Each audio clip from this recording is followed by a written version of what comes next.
آج کی اس مجلس کو اللہ تعالیٰ کے فضل و کرم سے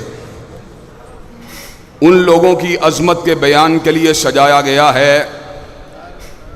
کہ جن جیسے وجود چشم فلک نے نہ ان سے پہلے کبھی دیکھے تھے نہ ان کے بعد کبھی دیکھے گا۔ کسی کہنے والے نے کہا تھا مادت الدہور وما اتینا بمثلہ وَلَقَدْ أَتَى فَأَجَزْنَا النُّظَرَائِهِ، مدتیں بیت گئیں مگر کملی والے کے غلاموں جیسا کوئی نہیں آیا۔ اور جب کملی والے کے صاحب آ گئے اس بات کا اعلان کر دیا گیا ان جیسا کائنات میں کوئی اور آ سکتا ہی نہیں ہے۔ حضرات گرامی قدر صحابہ کرام وہ ہیں جن کے بارے میں خود حضرت رسول اللہ صلی اللہ علیہ وسلم نے زبان رسالت مآب سے اعلان فرما دیا خیر الناس کرنی ثم الذین یلونہم ثم الذین یلونہم،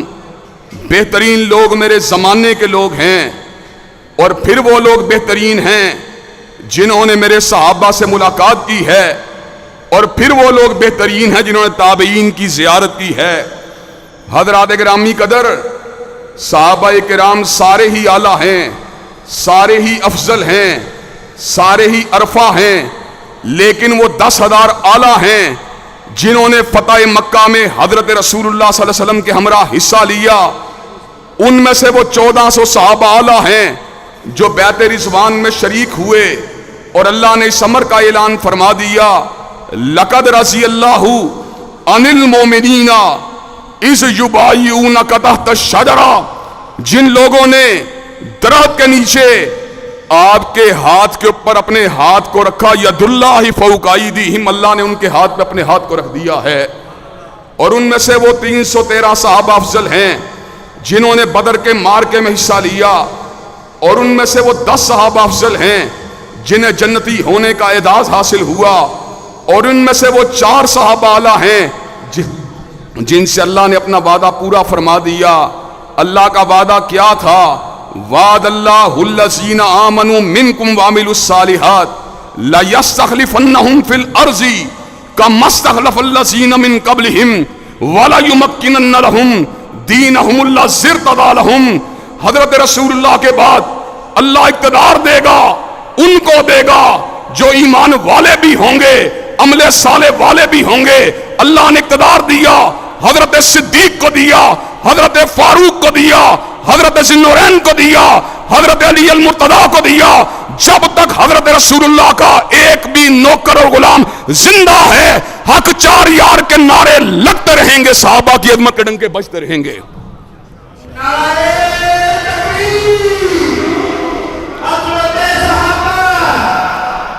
حضرات گرامی قدر حضرت صدیق رضی اللہ تعالیٰ عنہ کے منصب اور مقام کی بات ہو رہی تھی۔ اللہ نے قرآن مجید میں 4 انعام یافتہ گروہوں کا ذکر کیا۔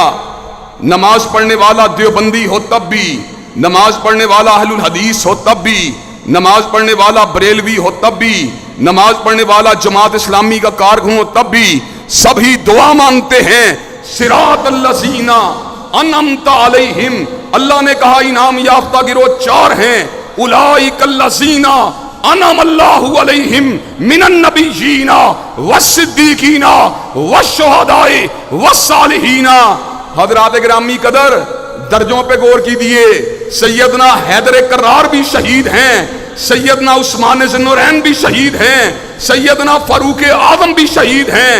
حضرت ابو بکر کو مالک کائنات نے صدیق بنا دیا، اور حضرات گرامی قدر اس امر کا اعلان فرما دیا والذی جاء بالصدق وصدق بہ اولئک هم المتقون۔ نبی سچائی کی دعوت لے کے آئے اور ابو بکر سچائی کی حمایت کے اندر سب سے پہلے نکابت کرنے والا بن کے نکلا۔ حضرات گرامی قدر جماعت اسلامی کے امیر ہمارے برادر اکبر سراج الحق صاحب کی موجودگی میں، مولانا لدھیانوی کی موجودگی میں ہم اس بات کو آپ حضرات کے گوش گزار کرنا چاہتے ہیں۔ بل موو کیا گیا پنجاب اسمبلی کے اندر تحفظ بنیاد اسلام بل، جو فرقہ واریت سے پاک تھا، جو انتشار سے پاک تھا، جو فساد سے پاک تھا، جس کے اندر رواداری تھی، جس میں بقائے باہمی کا پیغام تھا، جس میں فرقہ وارانہ ہم آہنگی کا پیغام تھا، لیکن کیوں رد کیا گیا؟ ہم آج آپ کے سامنے اس بات کو بیان کر دینا چاہتے ہیں، اگر ایک انسان کی عزت کے تحفظ کے لیے حد کی عزت کا قانون موجود ہے، اگر ایک ادارے کے تحفظ کے لیے توہین عدالت کا قانون موجود ہے، تو حضرات صحابہ کرام کی ناموس کے لیے انشاءاللہ پنجاب اسمبلی کے اندر یہ 4 غیرت مند لوگ جن کا مولانا غیاث الدین ذکر کر رہے تھے، حرمت رسول اللہ کے پروانے، شمع رسالت کے جیالے، خیر البشر کے جانثاروں کے تحفظ کے لیے اللہ کے فضل و کرم سے بل پہلے پیش کیا گیا، دوبارہ بھی موو کیا جائے گا۔ آپ اسمبلی کے اندر جنگ لڑیں، آپ اسمبلی کے اندر صدیق کی صداقت کی بات کریں، فاروق کی عدالت کی بات کریں، ذی النورین کی صحابت کی بات کریں، علی المرتضیٰ کی شجاعت کی بات کریں، سڑکوں کے پر انشاءاللہ ہم آپ کا ساتھ دینے کے لیے تیار ہیں، انشاءاللہ آپ کے کندھے سے کندھا ملانے کے لیے تیار ہیں۔ اور آخری بات کہہ دینا چاہتا ہوں، حقیقی سنی کبھی اہل بیت کا گستاخ نہیں ہو سکتا۔ حقیقی سنی جانتا ہے حضرت علی المرتضیٰ فاتح حیبر ہیں، اسد اللہ الغالب ہیں، قاتل مرب ہیں، حسنین کریمین جنت کے سرداروں میں سے سردار ہیں، حضرت رسول اللہ کے پھولوں میں سے پھول ہیں۔ اور جب ہم اہل بیت کی عزت اور عظمت کے اوپر اپنا تن من دن نشاور کرنے کے لیے تیار ہیں، تو پھر ہم تقاضا کرنا چاہتے ہیں صدیق کی صداقت کا ڈنکا بھی بجایا جائے گا، فاروق کی عدالت کا نعرہ بھی لگایا جائے گا، ذی النورین کی صحابت کا ترانہ بھی گایا جائے گا، اور علی المرتضیٰ کی شجاعت کا ڈنکا بھی بجایا جائے گا۔ کہ آپ قائدین اسلامی جماعت اور قائدین اسلامی تحریک کے ساتھ اپنے کندھے سے کندھا ملانے کے لیے تیار ہیں انشاءاللہ، ناموس صحابہ اور اہل بیت کے لیے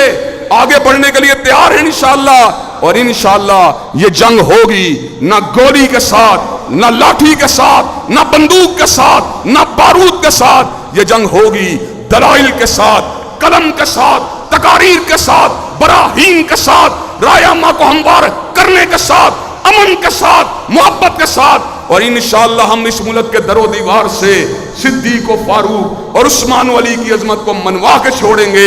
شب گریزاں ہوگی آخر جلوہ خورشید سے، اور یہ چمن معمور ہوگا نغمہ توحید سے۔ وآخر دعوانا الحمدللہ رب العالمین۔